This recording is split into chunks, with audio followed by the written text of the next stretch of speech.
సమీపిస్తున్న వేళ ప్రచారంలో స్పీడ్ పెంచాయి కూటమి పార్టీలు. విజయనగరంలో ప్రచారం నిర్వహించారు పూసపాటి అదితి విజయలక్ష్మి గజపతి. ఇక టీడీపీ నుంచి పోటీ చేస్తున్నారు ఆయన. తనని గెలిపిస్తే నియోజకవర్గాన్ని అభివృద్ధి పథంలో నడిపిస్తారని హామీ ఇస్తున్నారు.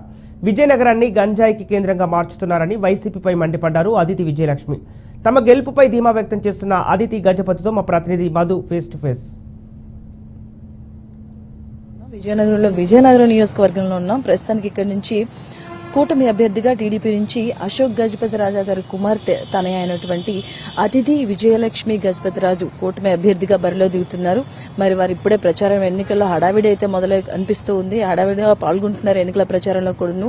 హామీలు కూడా ఇస్తున్నారు. మరి ఆవిడ ఇప్పుడే బ్రేక్ తీసుకోవడం జరిగింది. ఒకసారి ఆవిడని కలుద్దాం. ఏ హామీలు ఇస్తున్నారు, ఇక్కడ ఏ సమస్యలను గుర్తించారు, అలాగే రానున్న రోజుల్లో వారి ప్రభుత్వం ఇప్పుడు అధికారాన్ని చేపడితే ఏ సమస్యలు ముందుగా తీసుకెళ్తారన్న విషయాలు ఆవిడ మాట్లాడుకుందాం.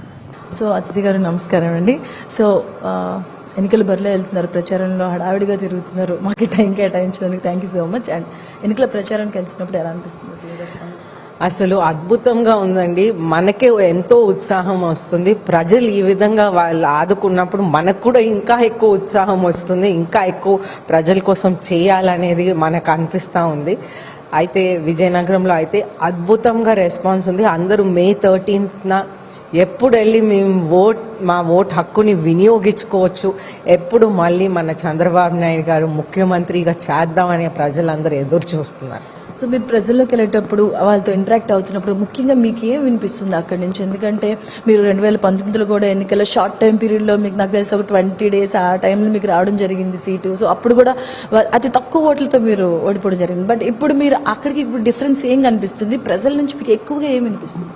ఓకే, మెయిన్ ప్రాబ్లమ్స్ ఏంటంటే వాటర్ ఇష్యూస్ అయితే డెఫినెట్గా అన్ని ఏరియాస్లో ఉన్నాయి. అవి మనం కెపాసిటీ పెంచి ఈరోజు ఉన్న జనాభా కోసం మనం వాటర్ని ఈక్వేట్ చేసుకోవాలి. అదొక ప్రాబ్లం. ఇంకొక ప్రాబ్లం, యువతకి ఉద్యోగాలు అసలు లేనే లేవు. ఈ వైసీపీ ప్రభుత్వం వచ్చాక ఏ మాత్రం ఎఫర్ట్ కూడా పెట్టలేదు వాళ్ళు ఉద్యోగాలు కల్పించటానికి, పరిశ్రమలు తీసుకురావటానికి. అలాగే చంద్రబాబు నాయుడు గారు తెచ్చిన పరిశ్రమలు కూడా వాళ్ళు వేరే రాష్ట్రానికి వెళ్ళిపోయారు. ఎందుకంటే ఈ వైసీపీ పాలన వాళ్ళు భరించలేక దండం పెట్టేసి వేరే రాష్ట్రాలకి వెళ్ళిపోయినాయి. అయితే మనం ఏం కోల్పోయామంటే యువతకి చాలా మందికి ఉద్యోగ అవకాశాలు పూర్తిగా తగ్గిపోయినాయి. కొంతమంది వరకు వేరే రాష్ట్రాలకి వెళ్ళగలరు, వాళ్ళు వెళ్తున్నారు. కానీ ఇక్కడ కల్పించాల్సిన అవసరం ఉంది. ఎందుకంటే పిల్లలకి ఉద్యోగాలు లేకపోతే అది చాలా సిచ్యువేషన్ చాలా హారబుల్గా అయిపోతుంది. ఎందుకంటే ఒక పక్క ఈ ప్రాబ్లం ఉంది, ఇంకొక పక్క చూస్తుంటే డ్రగ్స్, గాంజాయి అనేది విపరీతంగా మన రాష్ట్రంలో పెరిగిపోతుంది. మనం March 22nd చూస్తే అతిపెద్ద కన్సైన్మెంట్ బ్రెజిల్ నుంచి వచ్చింది. 25,000 kgs. అసలు ఒక ప్యాకెట్ షుగర్ ప్యాకెట్ ఎంత క్వాంటిటీ ఉంటుందో మనం ఆలోచించాలి. అలాగే 25,000 kgs అనేది మనం ఆలోచించాలి. 5 రకాల డ్రగ్స్, కోకేన్, మార్ఫిన్, ఎంఫిటమైన్, ఇటువంటి మత్తు పదార్థాలు, మాదక ద్రవ్యాలు అనేది అన్ని డేంజరస్ క్వాంటిటీస్. ఇవన్నీ మన రాష్ట్రాన్ని, మన పిల్లల భవిష్యత్తు ఏమైపోతుంది అనేది మనం అందరం ఆలోచించాల్సిన అవసరం ఉంది. అండ్ అలాగే అదితి గారు, విజయనగరానికి విద్యానగరం అని పేరుంది. ఎందుకంటే ఇక్కడ చాలా ఇన్స్టిట్యూట్స్ ఉంటాయి. పక్క రాష్ట్రాల నుంచి కూడా వచ్చి, ఎస్పెషల్లీ లేడీస్ కూడా ఎక్కువ వచ్చి ఇక్కడ చదువుకుంటూ ఉంటారు, కోచింగ్ తీసుకుంటూ ఉంటారు. కానీ ఇక్కడ ఇప్పుడు చూసుకుంటే స్కూల్స్ మూతపడిపోతున్నాయి. స్వయాన విద్యామంత్రిగా ఉన్నటువంటి ప్రాంతం ఇది. సో స్కూల్స్ మూతపడిపోతూ ఉన్నాయి. ఉద్యోగాలకు సంబంధించి కూడా ఏ నోటిఫికేషన్ అవుతుంది. ఆ రకంగా మీరు ఏ రకంగా హామీ? ఇప్పుడు మనది ఎప్పుడు విద్యల నగరంగానే ఉండేది. మన కోట చుట్టూ చూస్తుంటే ఇప్పుడు కూడా ఎంతో మంది కోచింగ్ తీసుకుంటున్నారు.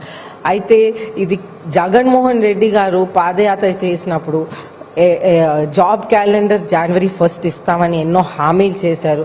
మనం చూస్తుంటే కోట చుట్టూ ఈ పిల్లలు కోచింగ్ తీసుకుంటూ ఆ హామీల్లో అట్లీస్ట్ ఒక్క January 1st కూడా ఆయన ఏమి రిలీజ్ చేయలేదు. పాపం వాళ్ళు కోచింగ్ తీసుకుంటున్నారు, వాళ్ళ పేరెంట్స్ డబ్బులు వృధా అయిపోతున్నాయి అని ఒక సైడ్ వాళ్ళు చాలా ఫీల్ అయిపోతున్నారు. ఇంకొక సైడ్ నేను దేనికి ఉపయోగపడను, నేను వేస్ట్ అయిపోతున్నాను అని వాళ్ళకి ఆ ఫీలింగ్ కూడా వస్తుంది.